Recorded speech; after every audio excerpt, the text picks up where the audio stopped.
Here, I'll just click the button. Ow. Yeah, that's our introduction right there. There. Oh, hi. Hi. What's How's it up? going? Hi. Hello, everybody. We are back. Everything's late. Nobody dies. Episode 64. We're back. We're side. We're front. Lucky 64. Lucky 64. This episode brought to you by partial hearing loss because of an ear infection and airline water bought at Target. Cheers. Fly the friendly podcast. It's a day. It's a week. It's been a crazy year this month. It's been a lot. You know, it's funny. I stopped by to pick some books up at the other shop on the way here, and Jeff said the exact same thing. Yeah, past 2 weeks, fuck them all. So it's been a weird one. Man. Yeah. I mean, you know, I'm like in between getting ready for Free Comic Day, getting ready for the signing. I'm going to C2E2 this year. Nice. I can't hear a damn thing out of my right ear.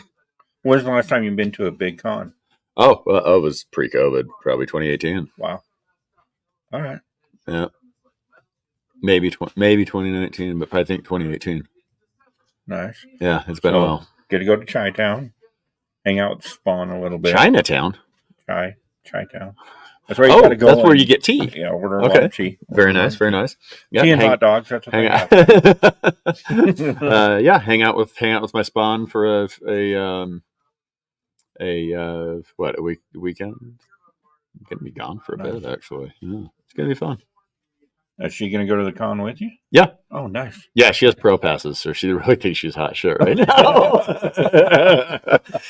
Right on. Yeah, she thinks she's pretty awesome because she's got a pro pass All that right. we're gonna get from Lunar for. Say hi to Evan. Evan just popped in. Oh, hey, Evan. Very cool.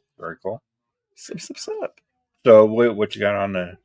And you just gonna go there to hang out, be a fanboy for a couple days, or Yeah, you got something on the agenda? You know, there's gonna be some people there that I know that I want to say hi to. Jorge and Morgan will be there. Nice. I haven't seen them for a couple years. And I just kind of want to ease back into the whole convention scene again. Right. You know, and I think that'll be a good one. You know, because recreational weed's legal, and I don't have to really worry about anything when I'm there, and just smile and get on a train. It's kind of Chicago, yeah. No, I mean, as long as you stay away from the west side, you're all right. There you go. Yeah. Really south side a lot, but well, you get down like that southwest. Well, southwest, I guess. Yeah, that's pretty rough. That's like, but man, the food. God, no. The restaurant. You know what? I am looking so forward to just eating, drinking, just oh my God, man. I mean, like I've probably got $800 or $900 of money just packed away just so I could just eat like a big old fat idiot. It's gonna be so great. Cool. First thing you gotta do, man, you gotta go to the Billy Goat. Right Cantina, pub, whatever. You know, no, God, no, not on the pier, isn't it? I mean, they have several of them, man, but you got to go to the underground. That's the only one I've been to. You got to go to the one under the city, right on the wharf. That's the original one. I thought the one on the wharf was the original one. Nope, under the city is, man. All right. So if you're on Michigan and there's a Walgreens there on the corner, you go just across. There's Walgreens on every corner. Well, like on Michigan, okay. You know, okay, yeah, that's true. But like actually on the corners by WGH and NBC and all that kind of stuff. Okay. So you're right there on Michigan. Say hi to Oprah. Yes, I had Oprah. She doesn't care. Get yourself a car. No, and you go just right across from that. It used to be where the Walgreens was, so it was an easy mark. Okay, I know. You'll see when you're going on the stairs to go underground, it looks like you're going to the subway station, but you're not. You're just going underneath to the old city. Because there's a whole... Have you never been underground? No, there's a whole city down there, my brother-in-law, like he grew up in central Illinois and used to drive up to Chicago all the time. He was really into Locals call it Illinois. he was really into that like Irish punk scene. And, Oh man, yeah, it's big there. yeah, and it was rough. Locals don't call it so. I made that up. Yeah. I was a Utah transplant the whole time I was there. I lived there for 15 years. I was definitely a Utah transplant the whole time. Oh God, man. Yeah, it is. It's so cool though, man, because there's a whole underground city in there, man. There's restaurants, businesses, and all kinds of stuff under the street. Yeah. Because, when it flooded years and years and years ago and they raised everything up, they left the stuff down there.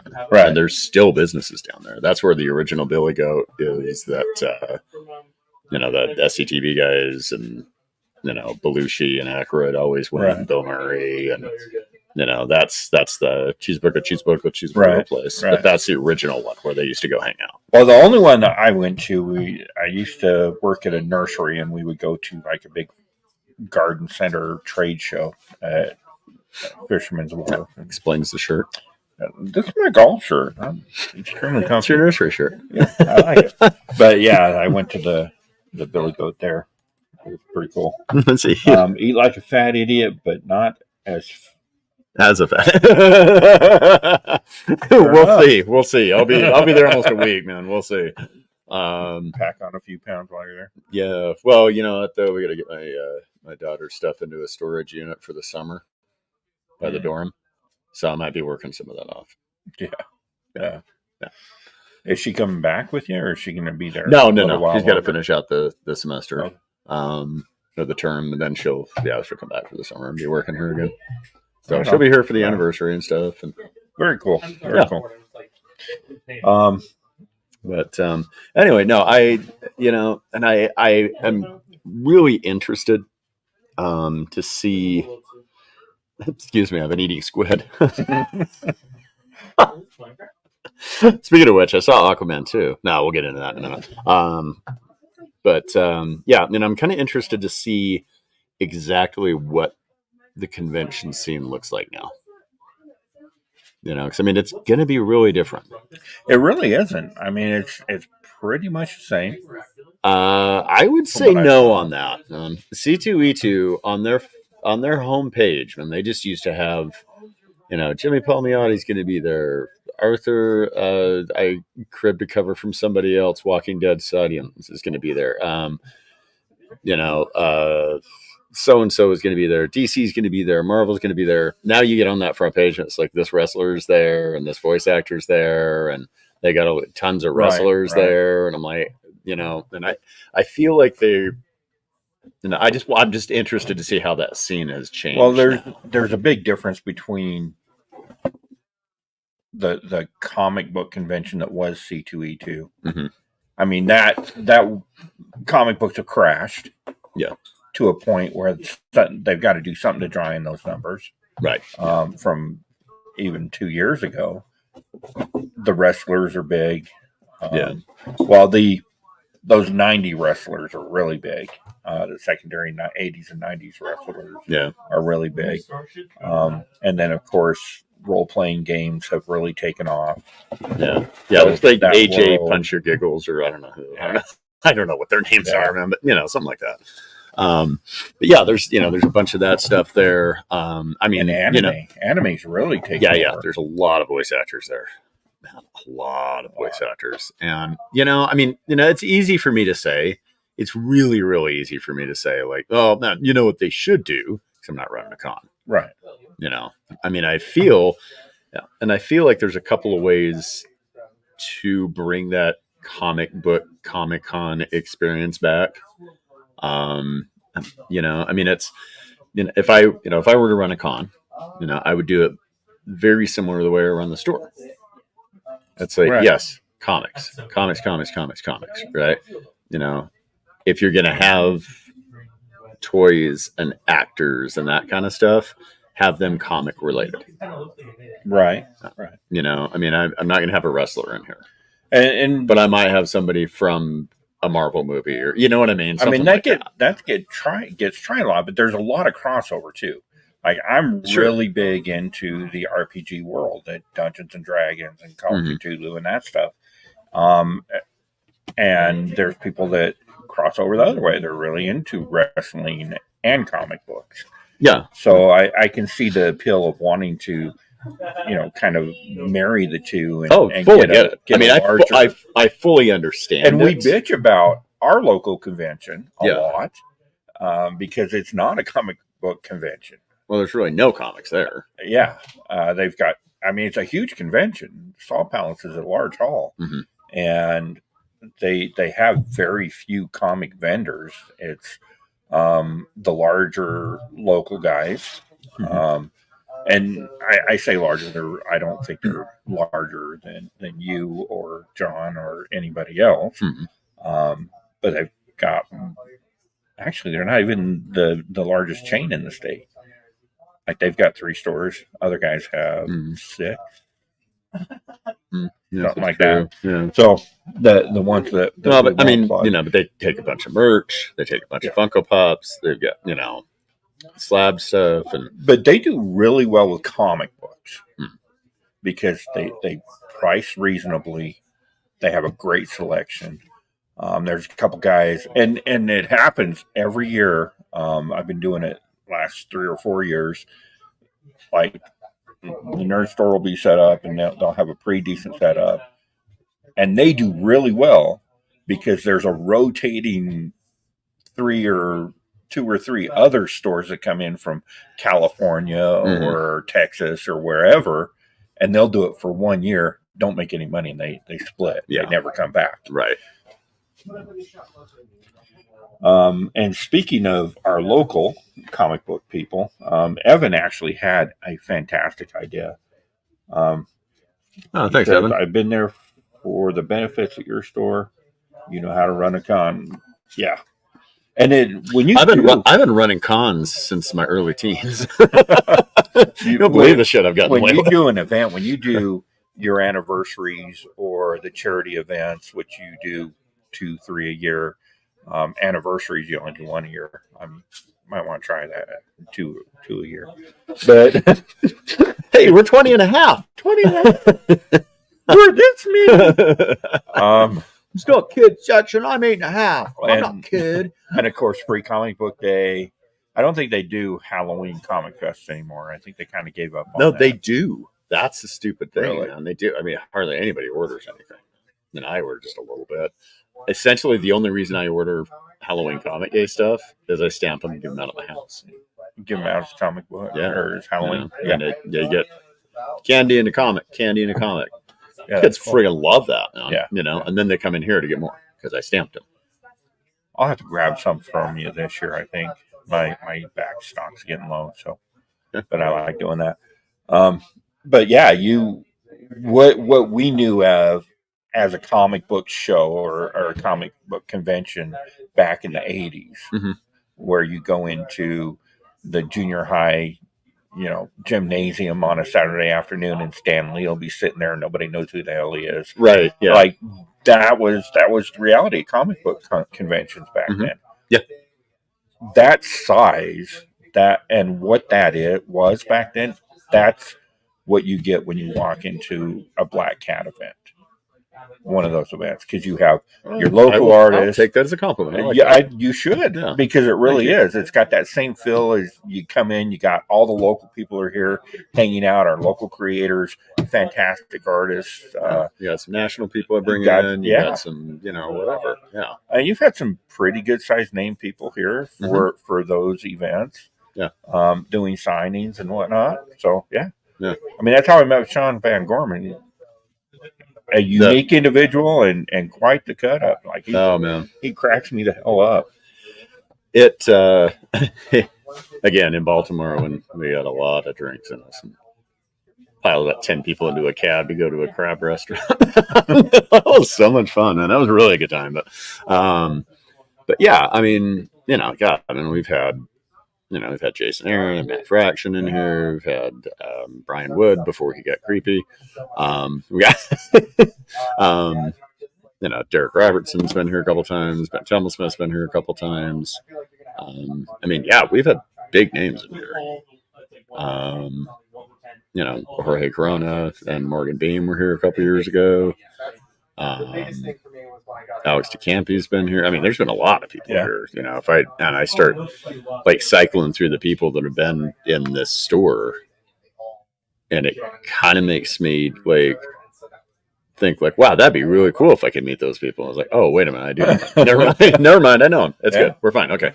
You know, but I mean, it's like, yeah, man, we've had some, and then just kind of the people that just pop in and say hi when they're in town, which is like nuts. Like when Ben Percy came in, and Jimmy Palmiotti and Amanda Connor came in. Super cool. Signed a bunch of stuff, took a few pictures, and said, all right, well, it's a cool store, man. I'm glad we finally made it out. See ya. Like nothing official, Right. You know what I mean? But I mean that kind of gives it sort of that same vibe, as like a community, Right. Which is funny because I think, like just this week, we've had Evan came in, Doug came in, Gravis Holt, Ryan Otley came in. It's like all these people, but they come in to hang out and get their comics. It's not, right. So it is that community, and you never know who you're going to bump into, and it's kind of fun. Right. Yeah, and they're all very approachable, which is super cool. Yeah. Super cool. Right. Yeah. I mean, and what are they here for? They're here to hang out, right? Okay. So as it sits right now, so next week you're going to be in Chicago. Yes. So the show's going to be a little bit different next week. And then the week after that is going to be a clip show of me making ring that bell noise. There you go. So the week after that, let's do a show about how conventions have changed over the years. Yeah. I think that'll be a fun subject to explore. So about 90% of our audience catches this on the rewind and over on the Twitch channel. On the backside. Yeah. So make sure you hit subscribe and everything.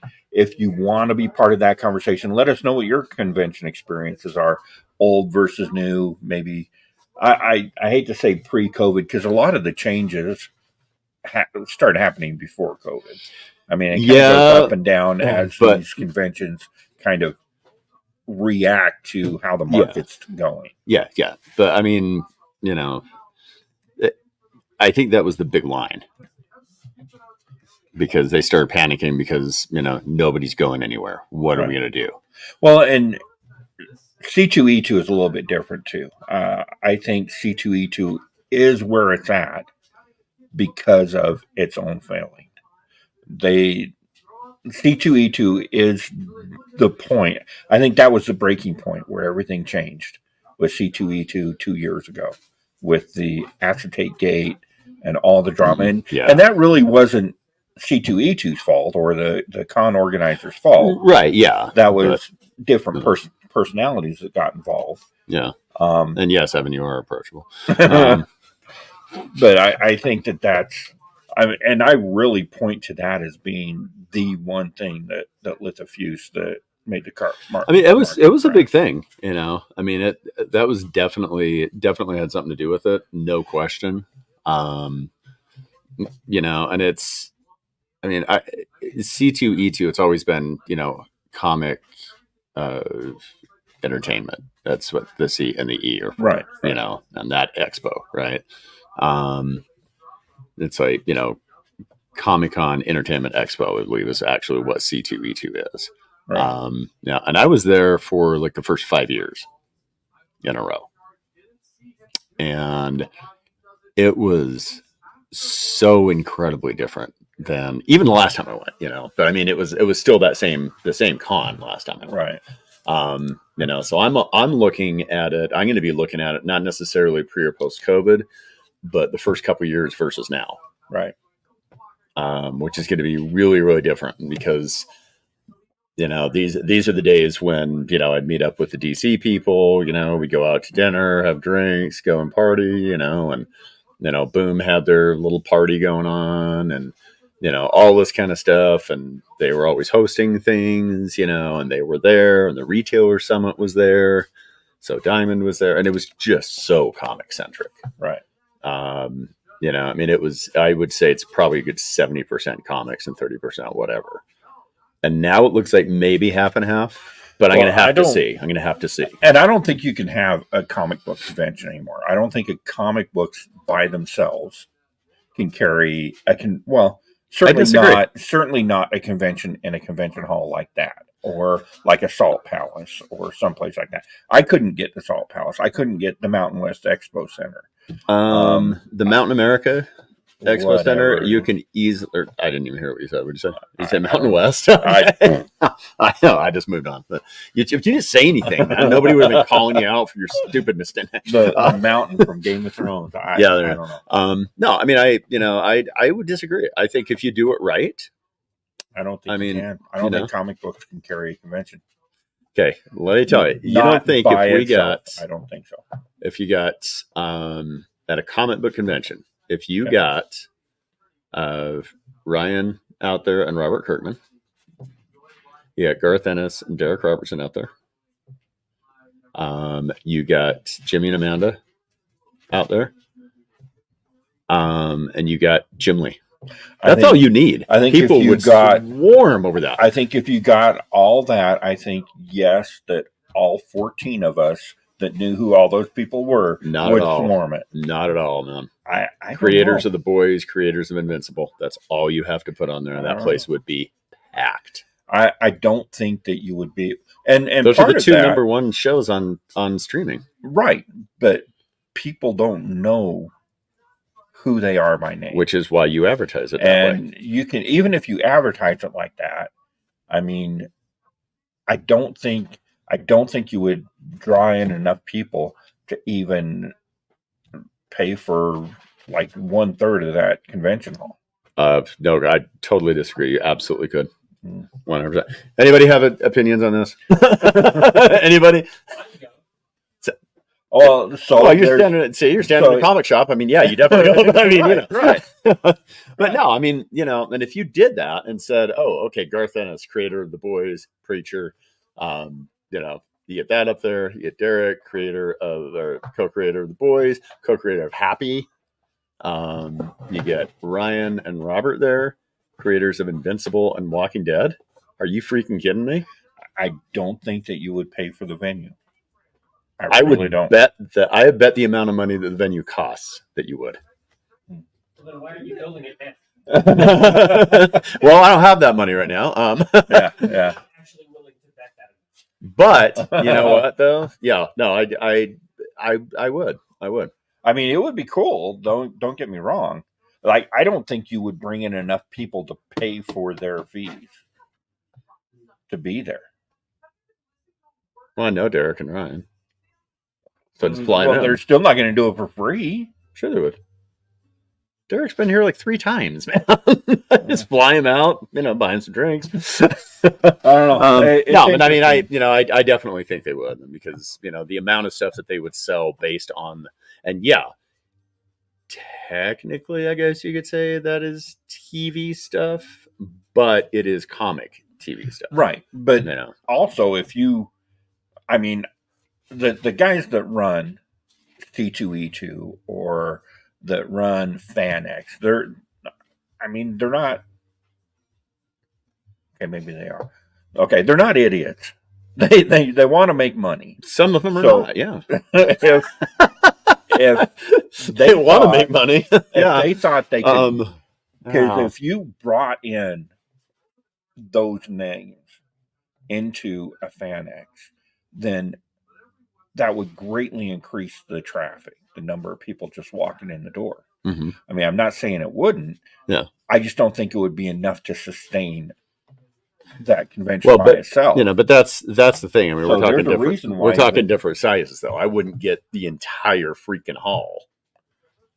You go to Mountain America, you cut that thing in half. Right. Like, use the same thing as they do with the That's Reptile Expo still or the so Tattoo expensive. Convention or, whatever the hell it is. Like, that place is really expensive. We Yeah. looked at that. It is Yeah. really expensive. They all are.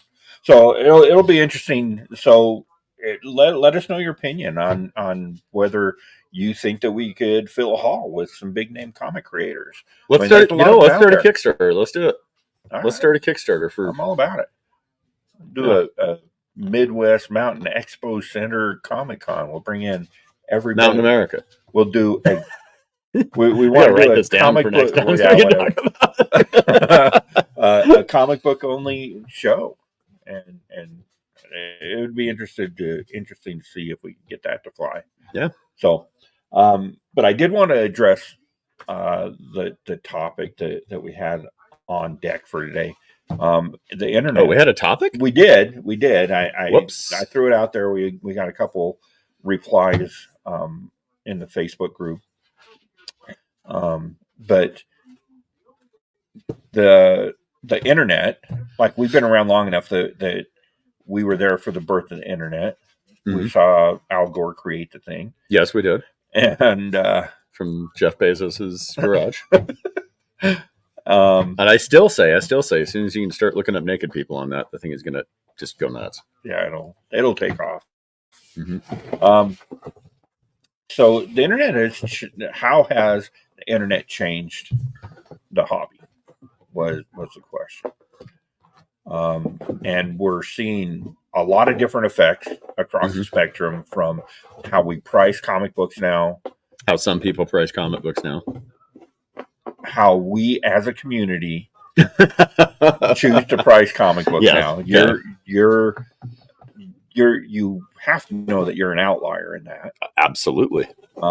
Which is why I sell so many friggin' back issues. You do sell a lot of back issues. Yeah, I think we touched on this a little bit last time. But I mean, I kind of think, once again, and I think that eBay is a Wizard magazine or a Hero Illustrated with lots of 100011 stuff going, So I mean, it's like, it's something that people can access all over the world. To get a Wizard back in the 80s and 90s, you had to walk into a comic shop or Barnes and Noble, or know where you were looking at a supermarket or something, right?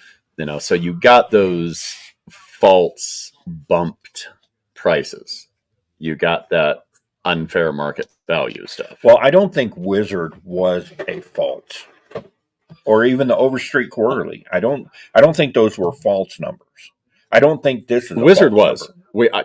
I remember seeing proof that Wizard was a false number, because I know somebody that sent in totally bogus numbers. That is true. That they were not selling these books for. And sure as poo-poo, no, there's no kids. Sure shit, man. Okay. The next month, those exact numbers were in Wizard. Right. And it was like hot book, because somebody lied about what they were selling it. Right. And that is no different. That's a market manipulation, no different than if you put something on eBay, you put a $5 book on there for $50, you have your friend buy that book, and then you pay him back so you can unload those other 20 extra copies for $50. It's a market manipulation. And I don't think but it's on a much bigger level. Right. But your raw data from that. So if you're looking at, and I'm going to use this book for example, what is X-Men number 188? So X-Men number 188 is on the hot list this week. That's why I pulled it out to throw up here. Why? Because it has something to do with the X-Men 97 TV show. Oh my God. And that whole thing. So, okay, everybody, you heard it here first. Buy it cheap, $5. There it is. There it is. Well, wait, it's on the hot list? It is on the hot list. Here, give me a pen. I got to put a 2 in front of it. No, we're not playing that. And the thing is, okay, so this book has been selling on eBay for about double what you have it here. Mm-hmm. You priced it out of the Overstreet price guide. If you have one person throw this book up there and it sells for $75 because they got a shill bid, that'll skew the number higher. Right. But if you look at the data and there's 8 others that are selling for $10, then you go with that $10 price. But people don't. Well, I do. Like, you're not people. I'm not going to pay $75 for that. You're not people. You are Eric.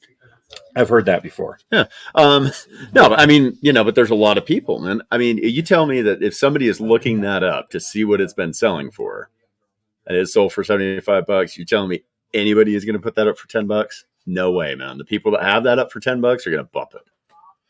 They're going to see But they that won't. sale. But the buyers our buyers nowadays are smart enough to know that you don't fall into that. You don't fall into that FOMO. Well, they're already paying double. What do you mean they're smarter? They may sell one or two at a higher price, but that's not going to be to the collectors, and it's certainly not going to be to other speculators. So Yeah, but they're going to get that sucker that's going to pay it, man. But that's what I'm saying is Possibly. the market manipulation is on such a wider level now. right, I mean, the Ultimate Black Panther #1. It's a $5 book. right. That's it. It came out a month and a half ago. It's a $5 book, man. It's ridiculous. And, that is immediate Wizard magazine. eBay says it's $20, so it is. Right. Wizard says it's $20, so it is. It's just so much quicker now. And that's why the crash and the decline is nowhere near as steep as it used to be. Because there's still that every now and again sort of hanging on. You know what I mean? I don't know. So- It's hard. I didn't really live through the crash in the 90s. I was right in the middle of that crash. I was out of comics at that time, so I didn't really live through that. But I mean, I see such a sharp decrease. I saw That's nothing compared to the 90s. This is nothing, man. I mean, it's the same thing. It's just slower. I mean, I was listening to Comic Tom on the way here. He does a show with Jim Mann about what's hot, and they look at all kinds of different data points, the number of books that are slabbed, in what grades, Mm-hmm. what they're selling for, all kinds of stuff. And they were discussing, what is it, Avengers Annual number 10? Yeah, First Rogue. Yeah, And how that book has bounced around in the last 4 years. right. Because now it's starting to go up again. Like now it's $2,200 for a nice What? great copy or whatever. No, it's I not. could have that number No. completely pulling that Oh, out you're my about ass. 2,000 high. No. Yeah, I I would mean, never that's- sell that for that much money. I wouldn't be able to sleep at night if I sold that to somebody for $2,200. But it is. Unless they came in, I had it for 200, and they said, "Will you take 2,200?" Then I'd say, "Yeah, sure." Then I'd have the money to put toward that Mountain America West Time That's true. Eastern Mountain Western Conference Center that you're talking about. I think when you say Western Conference Center, I think you're talking about like NCAA, right? Or NBA or something like that, because possibly. they all have Western. That sounds like a conferences, don't they? sport. It does. sports It really thing. does. Yeah. All right, so let's take a look at sold items. Avengers Annual, 9.4, $155. $155. There you go.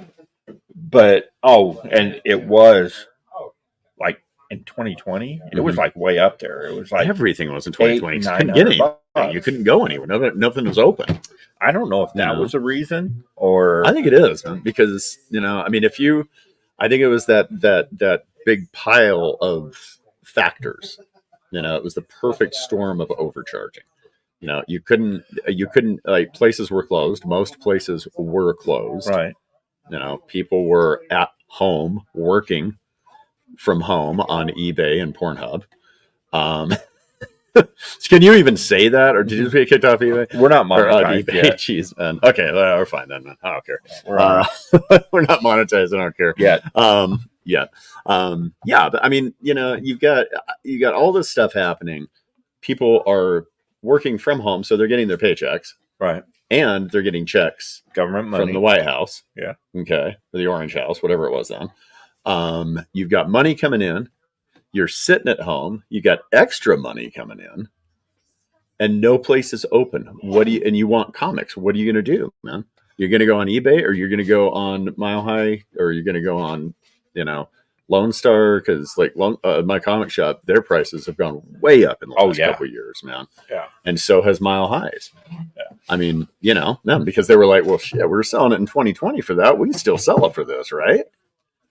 I mean, and even if they sell, if you're selling a $5 book for $40, you only have to sell, 1/8 of what you need to if you're selling it at cover price. And I So you're think, still making money. I don't agree with that. and I think what really fed into that was a lot of, and I did this too. You had nothing to do, so I sat down and I'm like, well, let's check out what's going on in the comic world. Yeah. I want to Yeah. get back into it. So, first person you ever go to, the largest comic books channel on YouTube, Mhm. Comic Tom 101, and he's talking about how valuable these books are, how much they've increased, and even with his disclaimers, and he's telling you this book has gone up 350% since it was released a week ago. Wait till it cools down before you buy it. People aren't listening to that part. Yeah, they're not listening to that They're part. just running out and grabbing it. What they're hearing is this $5 book is a $20 book, so I better buy 5 of them at $20 because next week they're going to be $40. That's what they're hearing. Right. That there's not, their math is faulty. Right. Bad math. And that's Comic Tom. I know the guy. We're friendly, and I really don't buy into this theory that he just pumps and dumps, because he really doesn't. He's just not that kind of Well, person. and I don't know about that, but if he does do a disclaimer and say wait for a little bit, then maybe and he does. That's then how he does it. But there, for every one that Comic Tom that says that, or Jim Mint that says don't buy it now because it's going to come down, there's 10 guys saying, look what I have. Yeah. This book is super hot. I got 10 copies here, right, and they're going up on eBay now. Let's just go back to that Batman Odyssey, or not Batman Odyssey. Is that the one? No, that was Homer. No, it's Batman. Batman's Odyssey. It was when the Batmobile was in the shop. They had to drive a minivan. The Off-World. I'm sorry. Okay. Batman Off-World 3, and I was watching I just came up on my YouTube feed and I'm like, let's see what this guy has to say. I don't even remember who it was, but it was some guy, and he's like, Batman Off-World #3 is out today, and it's a hot book because it has the first appearance of so and so and blah blah blah, man. And boy, the heat's rising on this, and it's going crazy. It wasn't even out. It got delayed 2 weeks, man. It wasn't even out. And you're telling me that it's a hot book that doesn't exist yet? Yeah. Come on, man. No, that right there should tell you how bad the facts are with a lot of this stuff. Right. A lot of this stuff, I'm saying, but not right now. I'm busy. That just say baby want to do it? Yeah. My wife sent me dirty texts. Oh my God, man. I can't believe that. Jeez, man. That's crazy. Good for you, though. Good for you, buddy. See, I told you you were people. Yeah. No, but there's so much false information out there, and exaggerated information, and weird information, and incorrect information. And I think, the thing that I'm talking to all you now, because it's very important, and I think what people need to realize, is if it's just somebody's opinion, Right. and if somebody's opinion goes out there and it makes somebody buy something, then that opinion has had an effect on the current price of that book. And now I don't believe that book values go bum bum bum bum bum bum bum bum bum bum every day. I don't believe that is a real value. That's why I call it unfair market. But what you need to realize is, if you just want to read that book, there's going to be if it's a hot book, there's going to be another printing. There's going to be a trade paperback, and more than likely, you're going to be able to go to a smaller shop and out in the boonies somewhere, and they're probably going to have a shelf full of them. I talked to people that had talked to somebody, I can't remember where they were. They were on the road somewhere, and they were like, "Oh, let's stop by this comic shop in this little town in Idaho," or Nevada or whatever it was. But they went in there and they were like, "Oh yeah, I bought like 3 Ultimate Spider-Man #1 first prints because they had like 10 of them on the shelf." Yeah. Yeah, and I've ran into that too. I want to say Boise. It's not Boise. Captain Bengal's Comic Cove up in not Evanston either. It's in Idaho, just up the street. Mhm. But yeah, you walk into there, and he's got great back issues, but that's not his business. He has a comic shop and he sells current books, Mhm. but that's not his business. He has like a metal fab shop, and that's his real business. Okay. So if you go in there, you'll find a lot of current issues that are sold out everywhere else. Right. So if you're in northern Utah, southern Idaho, Captain Bengal's Comic Cove. And you that's know a great what place. that used to be? Those small retailers. You know what that used to be? 7-Elevens and Circle K's. Yeah. Because when you're scrapping to find something in the 80s and 90s, then I would walk into Redacted. They're no longer there, but I would walk in there, and I'd see a new, like West Coast Avengers when John Byrne came on. Oh yeah. That was a hot book. It was at 42, right? And they would, I think it's 42, but anyway, whatever it is, if you edit this is put in the right issue number with your voice. There you go. Issue number 48. 37. But I would go in there and they were like, "Oh, it's a hot book. It's $5." I'm like, "No, it's not. It's $1.25. It came out last week." They're like, "No, it's a hot book. It's $5, man." And then I was like, "Oh, okay." And I stopped by 7-Eleven on the way home, and they had a whole spinner rack full of them. So I bought 2 of them. Yeah. And I'm like, then I brought one back just to be a dick. I was like, "Here, $5." And they're like, "No, what do you mean?" And I'm like, "Oh, that's a hot book." They didn't like that. But it's that kind of thing. And we have seen, Comics of Bueller has done a couple episodes where he's taken fair market value of a book and then revisited that book a year later, or some significant amount of time later, compared it to Overstreet, and over the long period, if you get away from that FOMO period where that character shows up in a movie, or it's a new character in a book, or whatever stupid FOMO reason comes out, you get away from that, and it pretty much lines up every time. Eventually it will get there. But that first time Deadpool was in Wolverine, when he's holding him up above his head, man, that thing stayed at $5 for the last 10 years. Yeah, you know what I mean? It's like people were going nuts when the first Deadpool movie came out for that.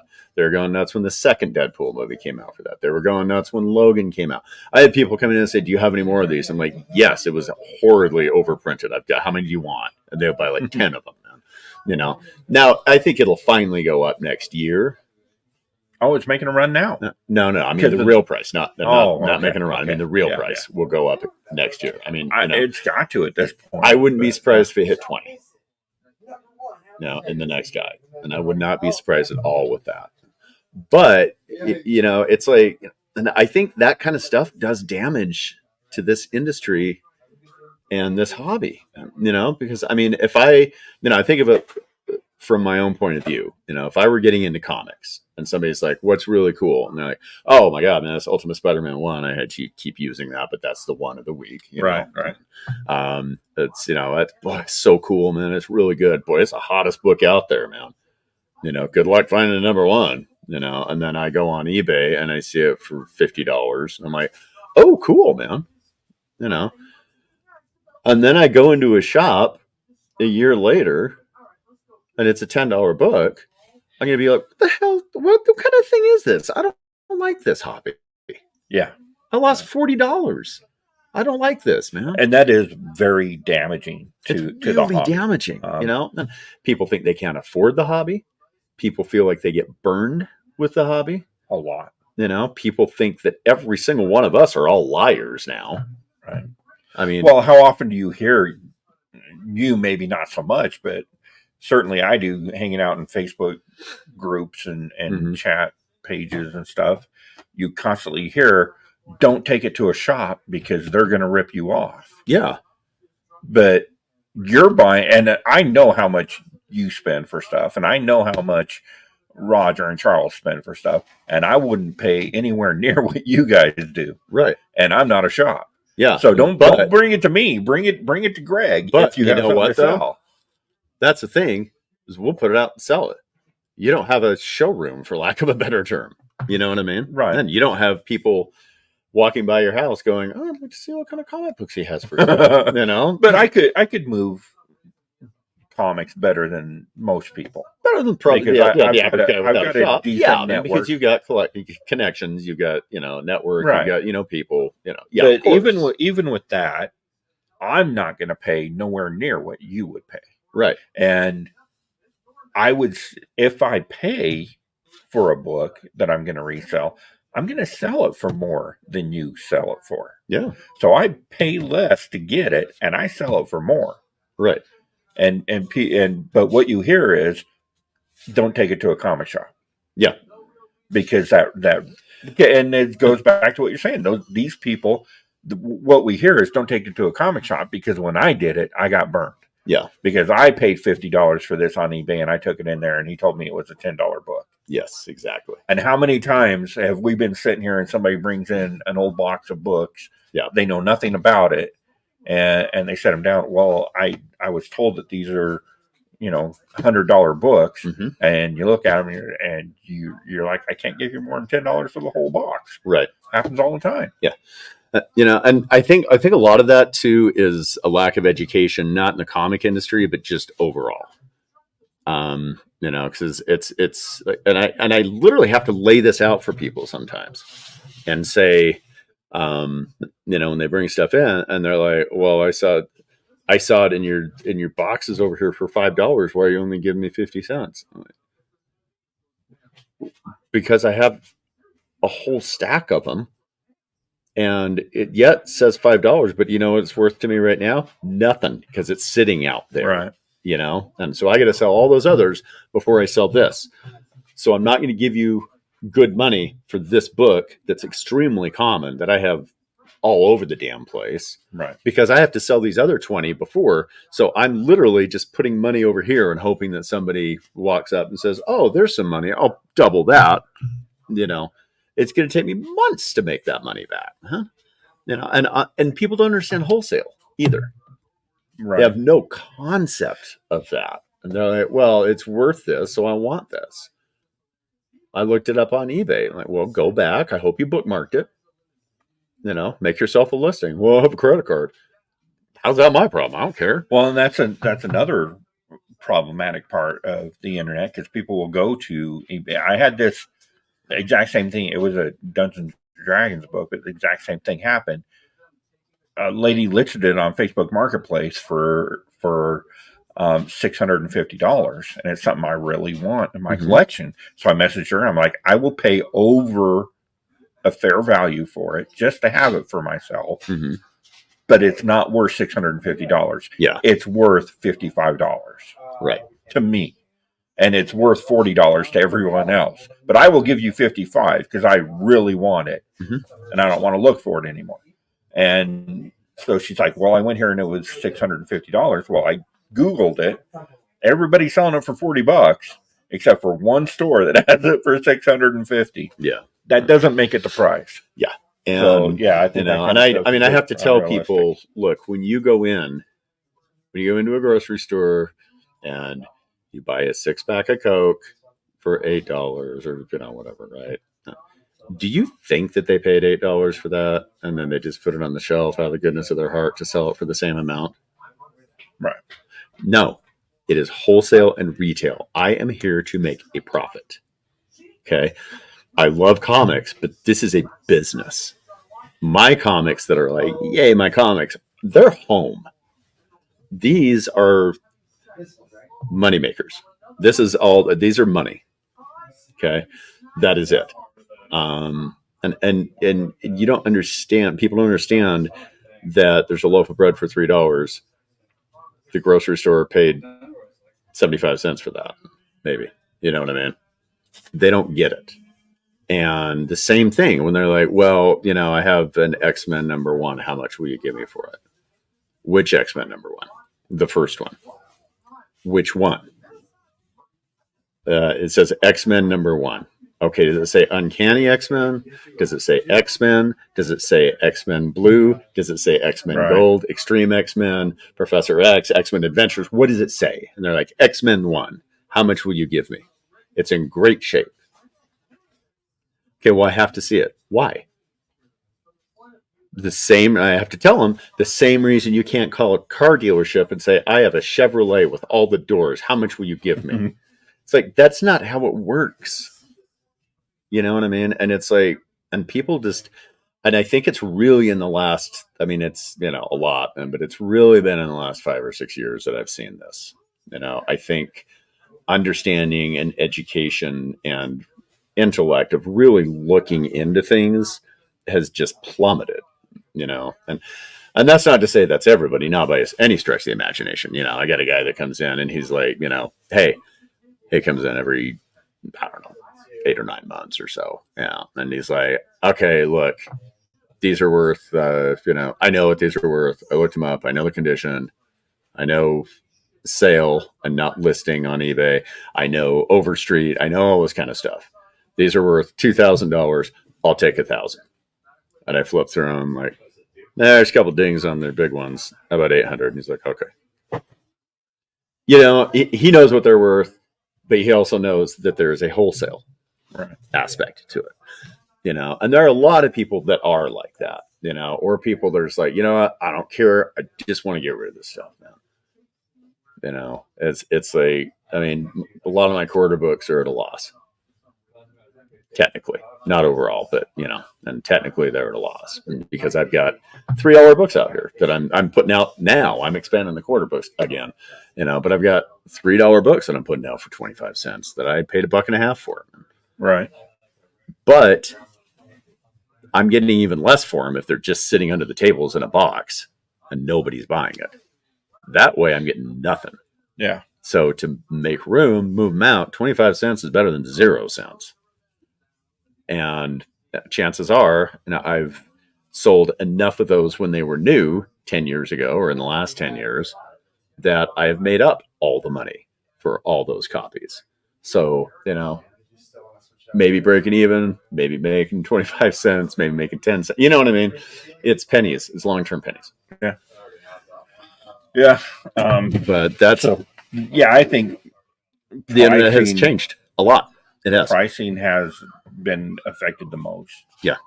And not necessarily in a better way. Right. Yeah, I would agree with that. Yeah, for sure.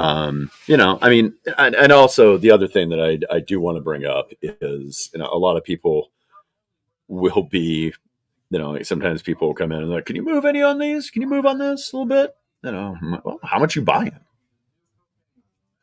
Yeah. You spend $500. Look at me move. Yeah, for sure. And sometimes it'll be like, I won't charge you for the bags and boards, or, I don't know. Pretty much that whole box. Like somebody came in, months ago and they were like, I want every GRU that you have. I'm like, well, I got a lot of GRU. And he's like, yeah, I want all of them. No idea why. I don't care. And he's like, can you make me a better deal instead of 10% off? And I said, you buy everyone out there, you get 20% off. I'll double your discount. How's that? And he said, okay, great. He bought them all, man. Fair enough. Still making money at 20%. You're still making money. Yeah. And that's, with my 50% off sales, which may or may not be coming in a couple of weeks. Did I just do something? Yeah. It's like you're still making money or else you wouldn't do it. Right. But it's more of like a clearinghouse situation when that happens, Yeah. So, yeah. But anyway, no, that was a good question with a lot of answers. Yeah. Yeah. So yeah, the internet one, and on the positive side, we don't have a ton of time here, but it really has made the not It hasn't made comic books more accessible because they've always been all over the place, but it's made the creators a lot more accessible to people, Yeah. which I Yeah. think is really cool because Yeah. you can actually, like, I can right now go. I mean, we were talking to Evan Black earlier. Mhm. I can go on here and shoot a message to Tony Fleeks or Gary Gunn, Yeah. and get a response from them. So Mhm. I think that. And I mean, it's opened up. I would say awareness to comics more.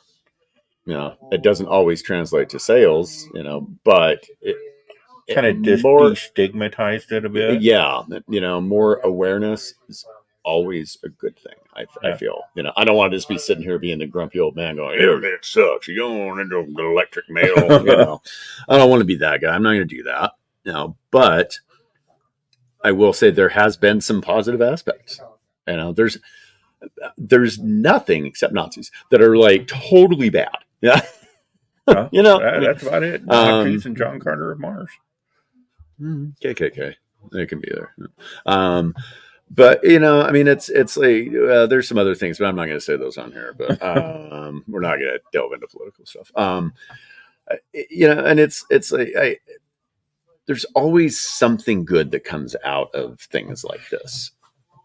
And even talking about them, because when you first said that, I was like, "Oh, internet," But now I'm like, no, there's some good stuff.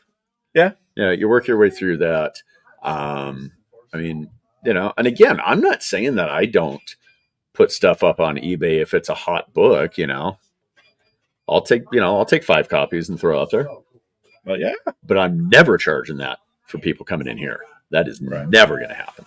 Well, and those people shopping on eBay really need to educate themselves and go to an LCS. Yeah. But they don't want to, because that's too much trouble to, put pants on, I guess. I don't know. But, but the situation with my listings on eBay with stuff like that is it's always after all the holes are filled, all the emails are answered, the phone calls are taken care of, everything's updated, things are up on the wall, and there are books on the wall for people to buy when they walk in.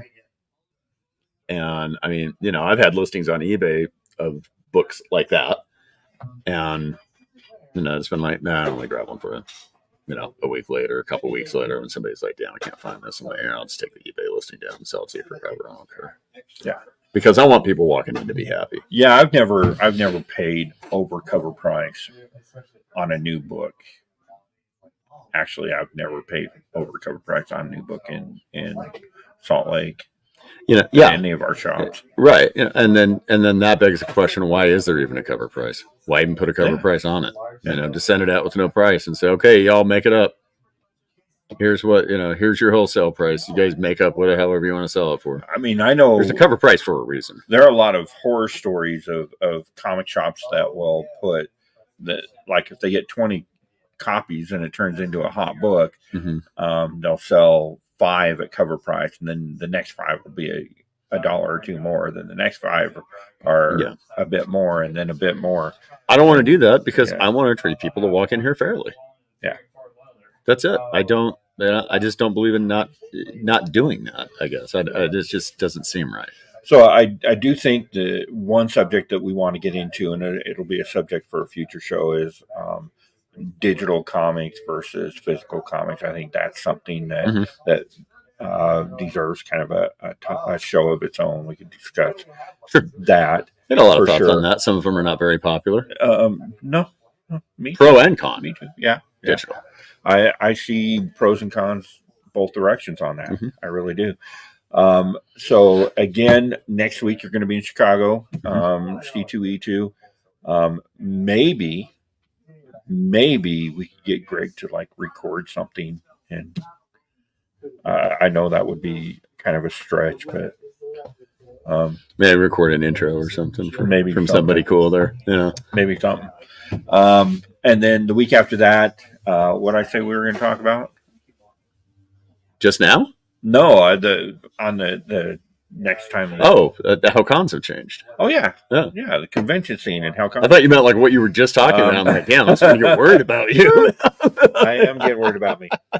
What? So You have no idea what I put in that water, do you? we're going to talk about conventions, how cons have changed. And I know Evan, a couple of the local guys, Travis has a lot to say about this. Certainly, Michael does. So maybe we'll get some input from some of our local creators and have this discussion. If you want to chime in, leave us a message or answer one of the Facebook posts. Let us know what your thoughts are on how conventions have changed and Yeah, do that. good, bad, or other.